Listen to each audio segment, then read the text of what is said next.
ডাক্তারি ভর্তি ফর্ম ছিঁড়ে ফেলে ভর্তি হয়েছিলাম চারুকলাতে। হ্যাঁ, এইচএস পাশ করার পর সবার ইচ্ছে ছিল আমাকে ডাক্তারি পড়াবে।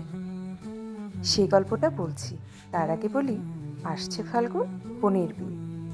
বোন আবদার করলো, দিদি তোমার হাতের কোনো কাজ আমার বিয়েতে অবশ্যই দিবে। তাই ভাবলাম মুকুটটা তৈরি করলে কেমন হয়। আমাদের সবার বাসাতেই এরকম ওয়ান টাইম ফোমের প্লেটগুলো কিন্তু পাওয়াই যায়। আর যদি বাড়িতে না থাকে, দোকান থেকে নিয়ে আসবে। আমি 7টা প্লেট কিনেছি মাত্র 10 টাকা দিয়ে। মুকুটটাকে সাজানোর জন্য ছোট পুঁতি কিনেছি 20 টাকার, আর বড় পুঁতি কিনেছি 20 টাকার, মোট 40 টাকা। আর কিনেছি 5 টাকার লেস। এবার থাল দুটোকে প্রথমে ফেভিকল দিয়ে জুড়ে নিয়েছি একটু পুরু হওয়ার জন্য। তোমরা চাইলে একটা থাল দিয়েও করতে পারো। এরপর সেটাতে ড্রয়িং করে চারপাশটা ভালো করে আউটলাইন কেটে নিয়েছি। আউটলাইন কেটে নেওয়ার পরে ভেতরের যে ডিটেল সেগুলো কেটেছি। কাটার জন্য একটা ধারালো অ্যান্টিকাটার হলেই হয়, তবে তোমরা যদি চাও ককশিট কাটারও ইউজ করতে পারো। ককশিটটা যেহেতু একটু পাতলা, সেজন্য আমি আউটলাইনটা কাঁচি দিয়ে কেটে নিতে পেরেছি। এটা যদি মোটা হয় তাহলে কাঁচি দিয়ে কাটাটা একটু সমস্যার, সেক্ষেত্রে অ্যান্টি কাটারটাই ভালো। এবার আসি আমার স্বপ্নের কথাগুলো নিয়ে। ছোটবেলা থেকে পড়াশোনায় খুব একটা খারাপ স্টুডেন্ট না, তাই বাবা মার এক্সপেকটেশনও বেশি ছিল সব সময়।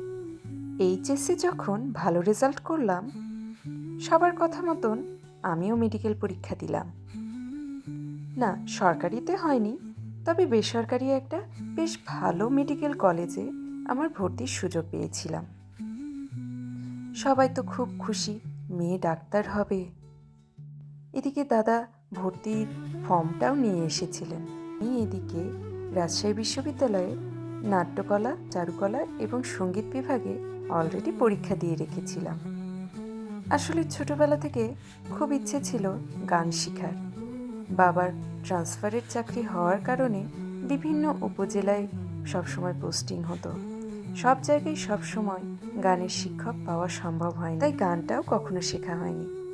ভেবেছিলাম সঙ্গীতে যদি চান্স পেয়ে যাই একবার, তাহলে নিজে ছোটবেলার স্বপ্নগুলো পূরণ করতে পারবো। পরীক্ষা দিলাম, নাট্যকলা, চারুকলা দুটোতেই হলো না শুধু সঙ্গীতে।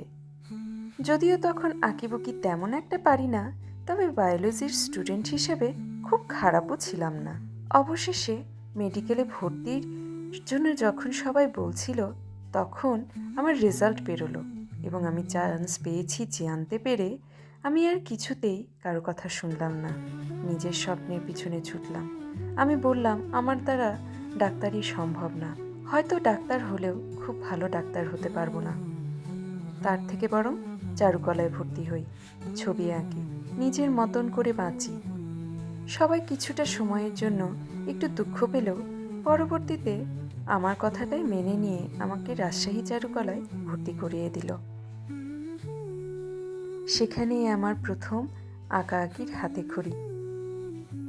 আমি চারুকলায় পড়ি জন্য অনেকেই হতাশ হয়ে গেছে, আমার থেকে বেশি হতাশ। এই মেয়ের জীবনে কি হবে, এই মেয়ে জীবনে কি করবে, কি করে খাবে, সারা জীবন বেকার থাকবে, এগুলো করে কি হয়, ছবি মানুষ কেনে, কি করবে মেয়েটা। আমরা যারা চারুকলা থেকে পড়াশোনা করেছি অনেকেরই একই অভিজ্ঞতা হয়েছে বা এখনো হয়। আমাদের সমাজে এখনো একই চিন্তাধারা, ছেলে মেয়ে যদি ডাক্তার, ইঞ্জিনিয়ার বা ব্যাংকার হয়, একটা ভালো জব করে, প্রচুর টাকা ইনকাম করতে পারবে।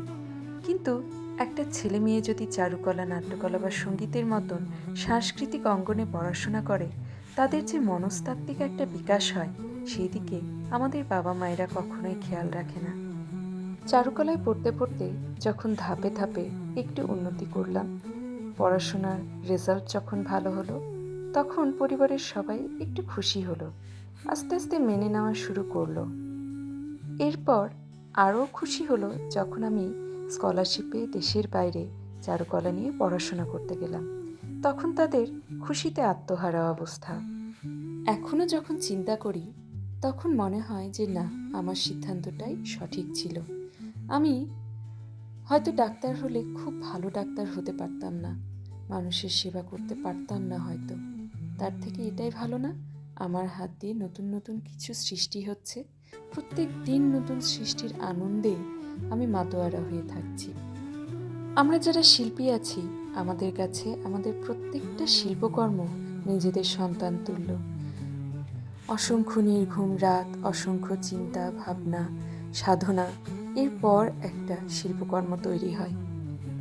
আমার মতন পড়াশোনা নিয়ে এরকম অভিজ্ঞতার সম্মুখীন কে কে হয়েছ অবশ্যই কমেন্ট করে জানাবে। চাইলে তোমাদের অভিজ্ঞতাটাও শেয়ার করতে পারো, আমি কোনো এক ব্লগে তোমাদের অভিজ্ঞতাগুলো পড়ে পড়ে শোনাবো।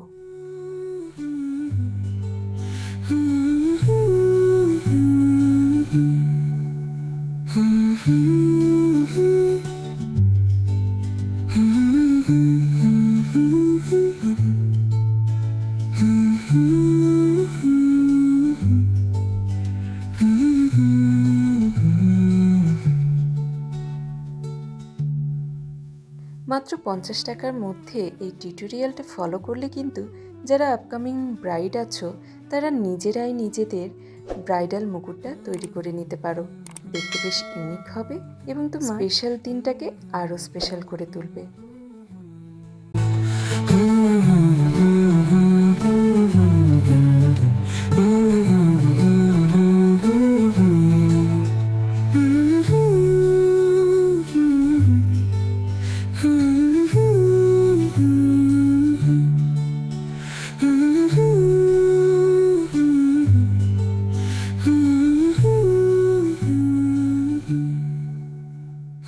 দেখো, আমার ছেলেও আমার সাথে সাথে কীরকম মুকুটের মতিগুলো লাগানো শুরু করে দিয়েছে।